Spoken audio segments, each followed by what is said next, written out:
There was this German chemist, right? His name was Justus Liebig, right?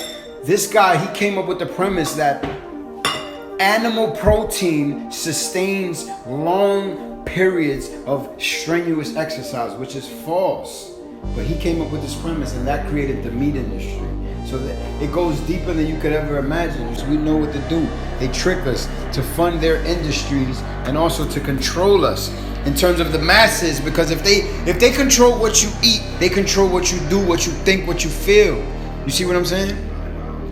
So a plant-based protein, it helps fight against inflammation. When you plant-based, when you get your proteins from plants, it gives you antioxidants. And you may think like you eating clean salmon, that's a clean piece of fish, right? But and you know that iceberg lettuce has like very little nutrients. And if you're gonna have a salad, it definitely ain't gonna be an iceberg salad, right? That's a fact. But you gotta understand that even iceberg lettuce, which is like deficient of most of the nutrients that we need, has more antioxidants than a piece of fish, than 3 boiled eggs. Although it was Babylonian then, it was capitalism. I mean the divinity within the priesthood. Those people were able to ascend to heights that can only be fathomed with the mind in today's day and time. So now let's look at the ancient Roman Catholics, right? Those were the Roman gladiators, right?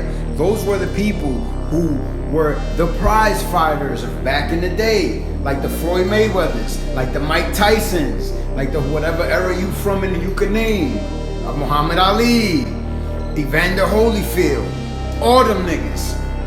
Those people from back then, from the time of antiquity, from the Roman Empire, they were gladiators. They were thrown in stadiums and arenas to wrestle a lion, to wrestle a gorilla. And this was entertainment back then. But the reason that they were able to sustain strength enough to wrestle a fucking alligator or to even be jumping into some type of battle with a tiger is because they were attuned to the knowledge of the previous ancestors. When the Canaanites went into the libraries of Alexandria and took that divine information, they knew to eat close to the earth. They knew that these people that created this civilization, they ate very clean.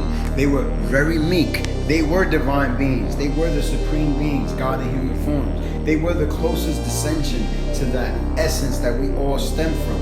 That was them. The Romans knew this, so the Romans mimicked them. This is why the Romans were able to perform incomparable feats. They were able to wrestle with lions and stuff like that.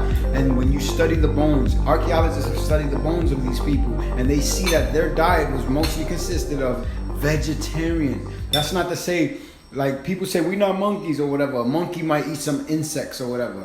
Right, so you don't have to kill animals. Most of the world's land, about 83% of it is taken up for agriculture.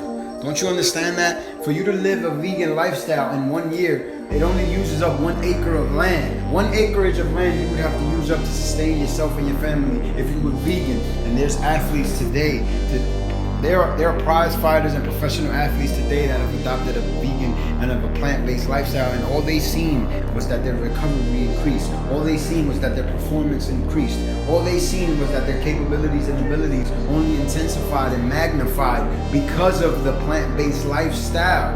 I'm not here to judge you if you eat meat. I'm just here to tell you that you can harness greater and cleaner energy from a plant source is what I'm here to tell you. I'm here to tell you, when you feel that stress, when you feel that pain in your back, put the goddamn cigarette down, put the blunt down, put the hamburger and the cheeseburger down, have a kale wrap, have a kale salad, have an avocado. You think you're gonna be deficient of something? Yeah, you're deficient of divine knowledge yourself. You deficient of the diligence and the discipline that you need to become who you need to be.